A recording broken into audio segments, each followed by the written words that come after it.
예, 언제나처럼 신율의 뉴스 정면 승부 첫 순서는 오늘 하루 정치 뉴스 알아보고 분석해보는 뉴스 인앤아웃 시간이죠. 자, 오늘도 YTN의 이우영 아나운서 함께하겠습니다. 어서 오십시오. 안녕하십니까. 예. 비 내리는 화요일입니다. 이우영입니다. 아까 오전에 네.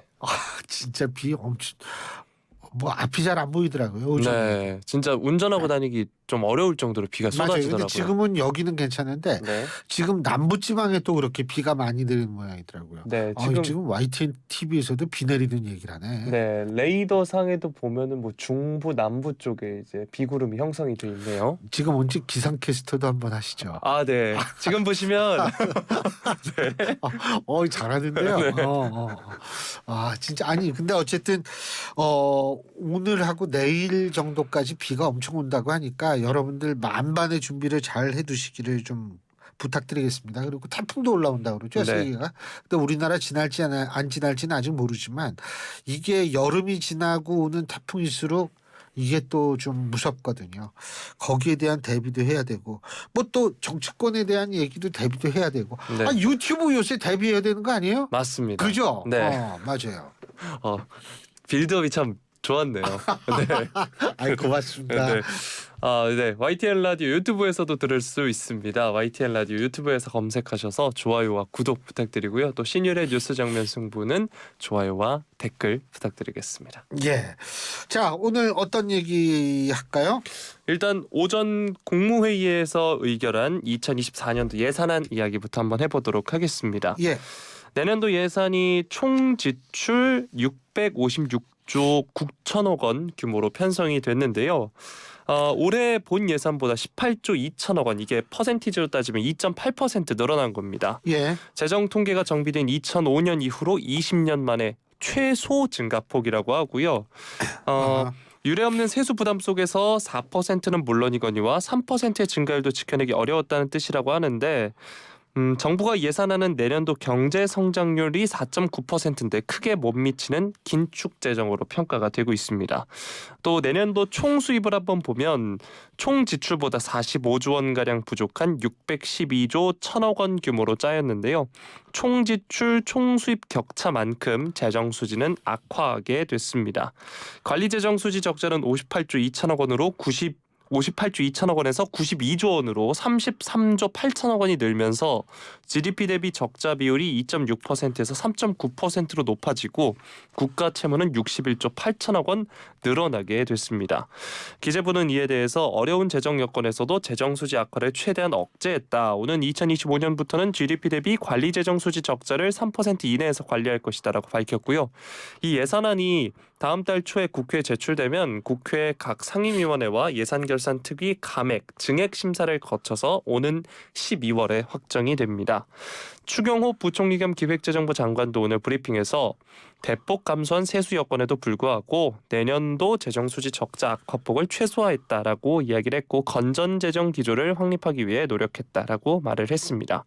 또 구조조정 이야기도 했는데요. 약 23조 원 규모의 지출 구조조정을 단행했다라고 밝혔습니다. 유례없는 세수 부족으로 총지출 증가폭이 제한적인 상황에서 구조조정을 통해 필요 사업에 투입할 재원을 확보하고 재정을 정상화했다는 게 정부의 입장인 건데요. 이러한 구조조정을 통해서 마련한 재원을 약자 복지를 비롯한 민생 사업에 투입하겠다는 게 정부 입장입니다. 지출의 4대 키워드로는 약자 복지, 미래 준비, 일자리 창출, 국가 본질 기능 수행 등을 꼽았는데 대표적인 예산 사업으로 기초생활보장제도의 보장성 강화 내용들이 있는데 이어지는 소식에서 이제 윤 대통령이 관련해서 설명을 한 부분이 있어서 이 부분은 이어지는 뉴스에서 다뤄드리고요. 먼저 오늘 국무회의에서 시리즈로 하네 그냥. 예, 그렇습니다. 하고. 네, 그렇습니다. 네. 일치월장이라 그러지. 네. 맞죠? 오늘 국무회의에서 의결한 이 2024년도 예산안 어떻게 평가하시나요? 일단은 말이에요. 제가 여론조사를 하나 좀 말씀드릴게요. 그 서울경제가 한국갤럽에 의뢰해서 지난 8월 21일부터 22일까지 전화 인터뷰 방식으로 한 여론조사고 18세 이상 남녀 1,004명을 대상으로 실시한 여론조사입니다. 이거는 뭐죠? 중앙선거 여론조사 심의위원회 홈페이지 참조라는 얘기를 할 필요가 없을 거예요. 왜냐하면 여기에 정당 지지도가 있으면 반드시 해야 되는데 예. 근데 이 여론조사를 보면은요. 정부 지출에 대한 의견에 대한 문항이 있습니다. 네. 그런데 정부 지출 줄여야가 76.4%, 늘려야가 16.8%입니다. 역시 동일한 여론조사인데요. 추경 편성에 대해서 반대가 49.3%, 찬성이 39.8%예요. 오차범위 바뀌거든요. 자, 제가 이 말씀 드리는 이유가 뭐냐면 이게 우리 국민들도 우리나라 재정이 급속히 악화되고 있다라는 것, 재정 건전성이 급속히 악화되고 있다는 것을 잘 알고 있다라는 얘기예요. 그렇기 때문에 우리나라 국민들이 정말 민도가 높다는 것이 정부 지출 많이 해가지고 흥청망청 쓰면 좋기야. 하지만 그걸 반대한다는 거죠. 추경도 반대하는 숫자가 훨씬 많죠. 자, 그런 차원에서 이번에 있어서의 내년도 긴축 예산이라는 거는 오히려 정부가 국민의 이런 여론을 받아들였다라고 볼 수가 있다라는 생각이 들거든요. 그리고 또 하나는 뭐냐면 일반적으로 내년에 선거가 있잖아요. 네. 내년에 선거가 있는데 이 선거가 있는 해에서는 이 보통 좀 이렇게 풀거든요. 네. 예. 근데 그러지 않았다라는 사실도 제가 볼 땐 굉장히 주목할 필요가 있다. 다시 말해서 이 정권을 가진 측에서 이 좀 더 멀리 내다보고 재정을 운영하려고 하는 의지를 우리가 읽을 수 있다. 이렇게 평가할 수 있겠죠. 네. 그거 읽으세요. 네, 맞습니다. 정치, 경제도 중요한데 사실 가장 중요한 건 안전입니다. 그래서 재난 문자 소개를 해드리겠습니다. 네. 네, 조금 전 오후 5시 7분 행정안전부에서 요청한 산사태 재난 위기경보 주의 발령에 따른 조치인데요. 지역은 서울, 부산, 대구, 인천, 광주, 대전, 울산, 세종, 경기, 충북, 충남, 전북, 전남, 경북, 경남, 강원입니다. 먼저 내린 비의 양이 많고 내일까지 전국에 많은 비가 예보돼서 산사태 발생 우려가 있습니다. 다음 사항을 유의하시기 바랍니다. 입산 금지 및 산림 주변 야외 활동을 자제하시고 산림 내에서는 계곡부에서 벗어나 높은 곳으로 대피하시기 바랍니다. 입산 중인 경우 신속히 하산하거나 산림 밖으로 피하시기 바랍니다. 하천, 계곡, 급경사지 등 위험지역 접근, 통행을 자제하시고요. 또 대피 명령이 있을 시 마을 회관, 학교 등 안전한 곳으로 신속히 대피하시기 바랍니다. 이상 산림청에서 알려드렸습니다. 네, 이렇게 안전에 대한 그럼요. 네, 문자. 연결도 잘 시키고 예고를 해드렸고요. 오늘 방송을 술술해요 그냥. 예. 이쯤 하고 갈까요, 그럼? 그냥 날로 하시게. 네. 요즘 그래도 그 수산물들 그럼요. 섭취를 해야죠. 그 날로 한다. 이 네. 회. 근데 전 요새 이게 밖에서 식사 시간 있으면 회를 먹는데 네. 너무 자주 먹으니까. 네. 또 너무 자주 먹으면 또 뭐가 됐든. 네. 좀 실증이 나긴 나요. 네. 하지만 계속 먹어야죠. 그렇습니다. 예. 자, 이어서 전해드릴 소식도 예산안 국무회의 관련 소식인데요. 여기서 이제 윤 대통령의 발언들을 한번 살펴보도록 하겠습니다. 모두 발언에서 윤 대통령이 지난 정부의 방만한 재정 운용으로 국가 채무가 400조 원 증가했고 지난해 처음으로 1000조 원을 돌파했다. 우리 정부는 전 정부가 푹 빠졌던 재정 만능주의를 단호히 배격하고 건전재정 기조로 확실하게 전환했다. 이렇게 밝혔습니다. 이어서 건전재정 기조 그 결과 치솟기만 하던 국가 채무 증가세가 급격하게 둔화했다면서 대외 신인도를 지키고 국 물가 안정을 확고히 하기 위해서 건전재정 기조를 착실히 이어가야 한다라고 밝혔습니다. 또 일각에서 선거를 앞두고 정부가 예산을 과감하게 풀어야 한다라고 주장을 하는데 국채 발행을 통한 지출 확대는 미래 세대에게 재정 부담을 떠넘기고 국가 신인도 하락으로 기업 활동과 민생 경제 전반에 어려움을 가중할 것이라면서 반대 입장을 분명히 했습니다. 윤 대통령은 국회에 제출할 내년도 예산안의 세부 내역을 하나하나 언급하면서 그 의미를 설명했는데요. 앞서서 제가 예고해드린 내용들이 지금부터 나옵니다. 생계급여 지급액을 21만 3천 원 인상을 했는데 이와 관련해선 지난 정부 5년간 인상 규모를 전부 합친 19만 6천 원을 한 해에 단번에 뛰어넘는 수준이다라고 설명을 했고요. 또 최근 묻지마 범죄 확산에 대응해서 치안 중심의 경찰 조직 개편 또 예산 배정 조정 방침을 밝히면서 특히 이 이야기가 이제 뉴스에도 많이 나왔는데 모든 현장 경찰에 저위험 권총을 보급하고 101개 기동대에게 흉기 대응 장비를 신규 지급하겠다라고 설명을 했습니다. 또 군장병들 관련해서 초급 간부의 농물관사 제로화 장교 부사관 복무장려금 각각 2배 인상, 내년도 병사 봉급 35만 원 추가 지급 계획 등을 밝히기도 했고요. 앞서서 저희가 이제 수산물 이야기도 했는데 오염수 방류에 대응해서 우리 해역과 수산물에 대한 안전 감시 체계를 더욱 촘촘히 구축을 하겠다라고 했고 국산 수산물을 안심하고 마음껏 드실 수 있도록 예산을 7,400억 원 수준으로 대폭 확대하겠다라고 밝혔습니다. 또 청년 정책에 관해서도 이야기를 했는데요. 청년 우대 교통카드인 K패스를 도입해서 청년의 출퇴근 교통비 부담을 최대 50% 이상 줄이겠다라고 이야기를 하기도 했습니다.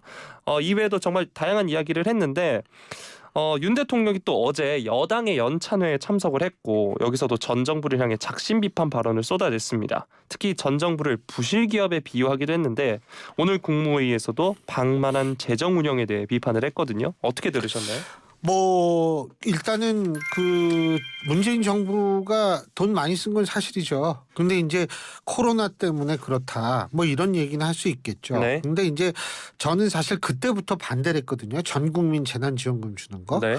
이게 전 국민 재난지원금을 주는 그거는 여러 가지를 고려해 봐야 돼요. 첫째, 그 나라의 복지 시스템이 어느 정도 돼 있는가. 예? 그러니까 복지 시스템이 좀 완벽하다고 할 수 있는 유럽 국가는 그거 안 줬어요. 재난지원금. 둘째, 우리나라가 근데 복지가 유럽만큼 완벽하지 않지만 미국보다는 훨씬 낫거든요. 근데 전 국민 대상으로 재난지원금 준 나라가 미국하고 일본하고 우리 정도밖에 없거든요. 그런데 미국보다는 우리나라가 훨씬 비교할 수 없을 만큼 복지가 잘 돼 있는데 우리나라 재난지원금 줬어요. 그리고 일본하고 또 우리를 비교하면 일본도 복지는 뭐 웬만큼 돼 있지만 일본은 줬고 그러니까 우리도 줬다. 차이가 있죠. 그 지금 기축통화 우리가 기축통화는 달러지만 기축통화성 통화는 뭐가 있어요? 달러가 있고 엔화가 있고 네. 유로가 있지 않습니까? 그죠? 일본 엔화는 기축통화로서의 취급을 받는 화폐 이 단위예요. 근데 우리나라 원화는 사실 그렇지가 않잖아요.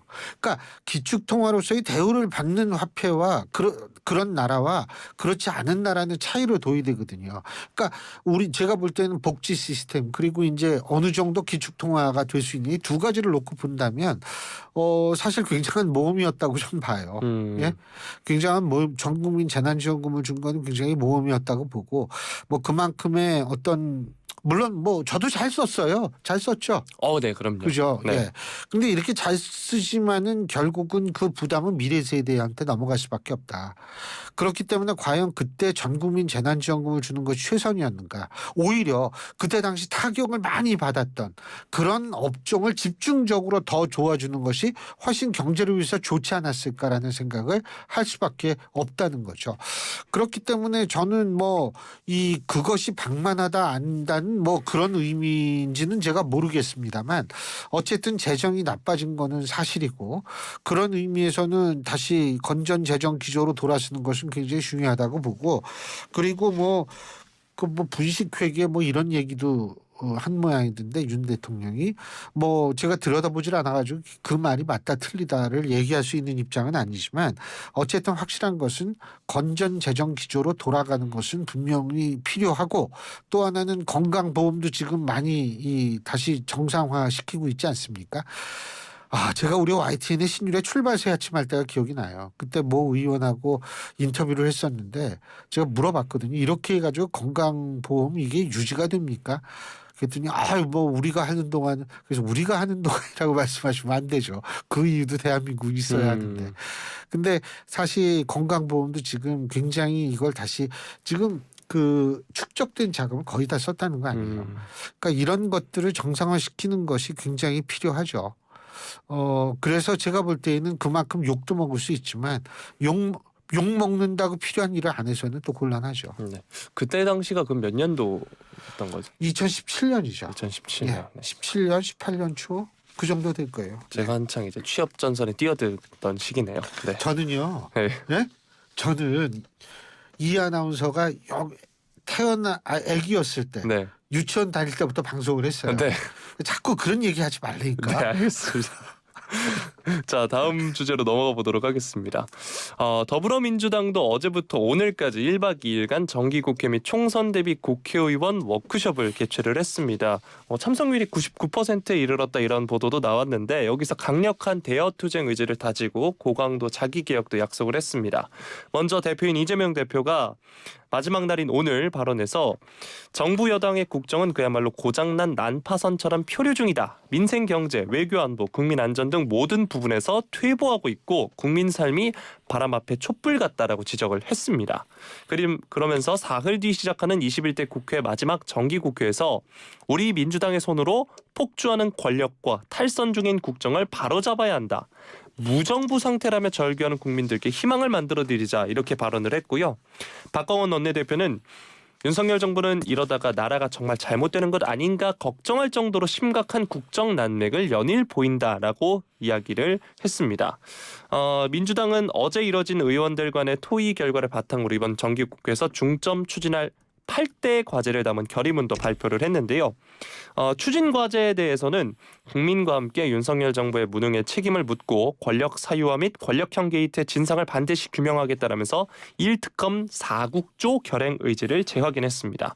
이 1특검 4국조는 해병대 채모상병 사건 수사 외압 의혹 특검, 그리고 서울 양평고속도로 방송장악, 새만금 잼버리 파행, 오송지하차도 참사에 대한 국정조사를 말합니다. 이 외에도 후쿠시마 핵물질 오염수로부터 주권 보호, 묻지마 흉악범죄, 여성혐오범죄, 자연재해 등 사회적 재난, 일터에서의 사회적 죽음에서 국민 생명과 재산 보호 등도 추진 과제에 올렸는데요. 이처럼 한 팀으로 대여 투쟁을 예고한 민주당인데 민주당 30의원이 연찬회에서 이재명 대표에게 심청이처럼 인당수에 빠져야 왕비가 될 수 있다 이런 발언을 했다고 하고요. 이에 대해 오늘 이상민 의원이 라디오에 나와서 이재명 대표로 하여금 용단이 필요하다라고 말을 했거든요.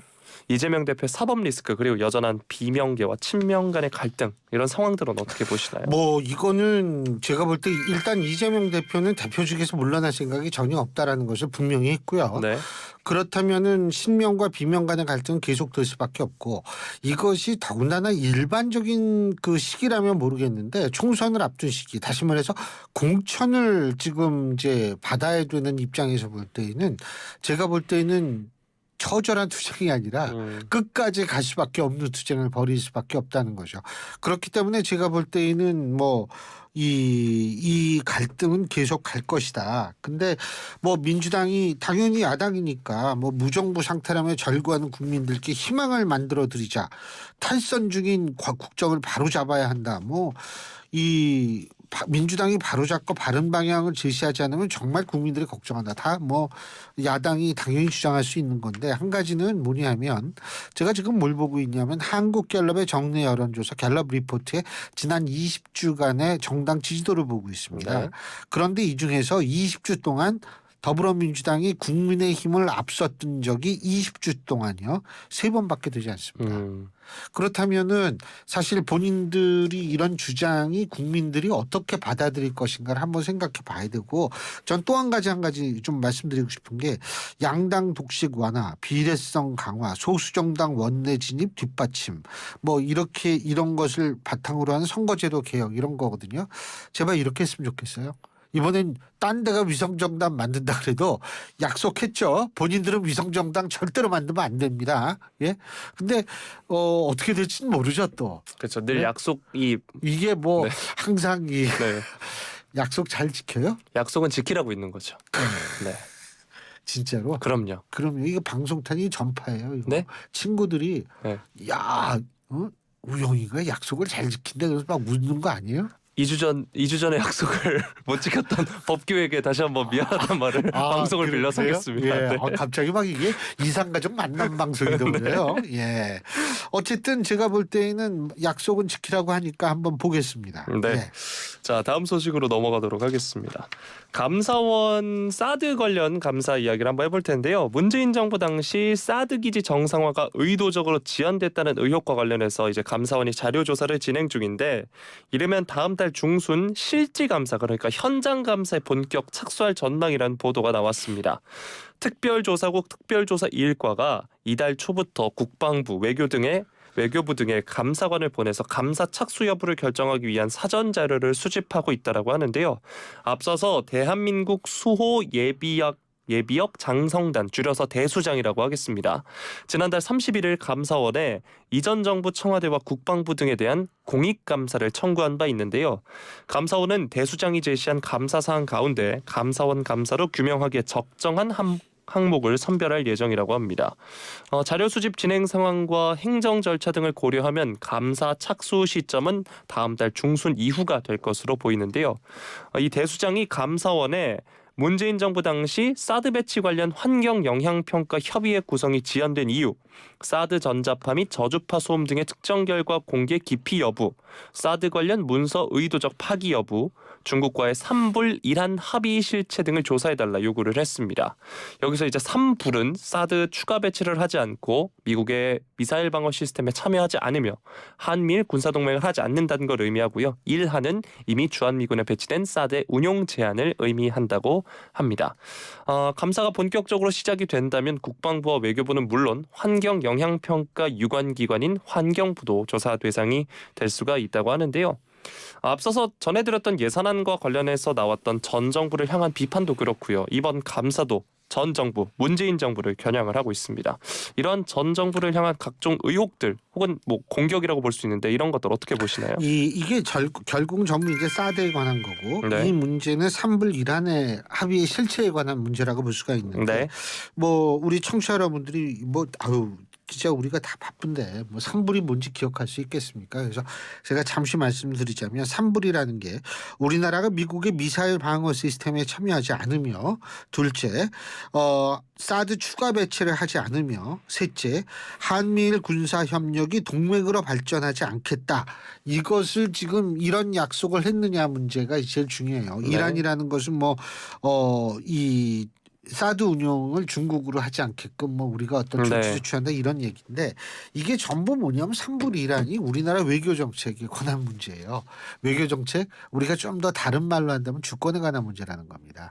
그런데 우리의 주권을 스스로 제한할 수 있는 이런 약속을 중국에게 했느냐 하는 부분, 왜냐하면 지난번에 그 문건이 하나 나와가지고 또 이 문제 가지고 시끄러웠는데, 이런 부분은 감사원 감사를 통해 가지고 분명히 밝혀야 된다고 봅니다. 우리가 독도는 우리 땅이지 않습니까? 네. 그건 당연히 우리의 주권이 주권 행사를 하고 있고, 그건 당연히 우리의 주권적 영역이 들어가야 되는 당연한 듯이, 역시 우리나라의 우리가 한미를 어떻게 하든 간에, 예? 그리고 MD 체제에 들어가든 안 들어가든 그거 우리가 결정하는 거예요. 그걸 왜 다른 나라랑 약속합니까? 이러한 것들을 분명히 하기 위해서는 전 감사가 필요하다고 봅니다. 네. 자, 마지막 소식 빠르게 살펴보도록 하겠습니다. 천천히 해도 돼요. 네. 네. 빨리 해야 된대요. 네. 현지 시간으로 28일 유엔 제네바 사무소에서 유엔 우주안보를 위한 개방형 실무 작업반 회의가 열렸는데, 이게 우주안보 분야에서 각국이 지켜야 할 책임 있는 행위 규범을 만들기 위한 유엔 총회에서 설치한 실무 협의체입니다. 여기서 북한이 지난 24일 우주 발사체 천리마 1형을 발사한 것을 두고 한미일을 비롯한 여러 국가가 회의장에서 규탄한 목소리를 냈고요. 북한도 발언권을 얻어서 이 유엔 안보리 결의안 자체가 유엔 헌장에 어긋난 불법 문서다라면서 반박을 했는데, 또 이에 대해서도 미국이 또 다시 재반박하기도 했습니다. 자, 지금 한미일을 포함해서 여러 국가가 북한의 안보리 결의 위반에 대해서 지적을 했고요. 북한은 안보리 결의안 자체를 문제 삼고 있는데 어떻게 보시나요? 북한이 안보리 결의안 자체를 문제 삼는 게 이번 시험 그래요? 이거 왜 북한이 이러지? 이럴 텐데. 북한 언제 안보리 결의안 안중에도 있었어요? 북한 그리고 유엔에선 거의 매년, 진짜 이게 한 10년 가까이 될 거예요. 대북 인권 규탄 결의안이 계속 통과가 되는데도 눈 하나 끔찍하지 않은 게 북한인데, 이거에 대해서 북한이 문제를 삼는다? 전혀 새로운 거는 아니고요. 단지 저는 이제 유엔 차원에 있어서의 규범적 제재도 물론 중요하겠지만, 북한이 계속 이런 식으로 어디까지 나가느냐를 우리가 봤을 때에는 우리가 진지하게 정말 이대로 간다면 우리의 운명은 어떻게 될 것인가. 아니죠. 김정은이가 그랬다며요. 또 대한민국이라고 김정은이가 어젠가 그랬단, 자기 딸 데리고 다니고서 그런 얘기 했다 그러는 건데, 예를 들면 그러한 것들, 이 대한민국이라는 거는 사실 별개의 나라를 본다는 건데, 그렇다면 그러면은 우리는 계속 북한을 이른바 민족 온정주의적으로 바라봐야 하는가 부분부터 다시 한번 재고를 해봐야 될 필요가 있습니다. 어쨌든 북한이 점점 위험해지고 있고 점점 등치를 키우고 있다는 것을 우리는 항상 주목해야 할 것으로 생각이 듭니다. 네. 자, 여기까지 하고요. 빨리 가세요. 네. 빨리 가는데 예, 지금까지 YTN의 이우영 아나운서였습니다. 고맙습니다. 우리 대학교 골프 피트니스는 기본이야.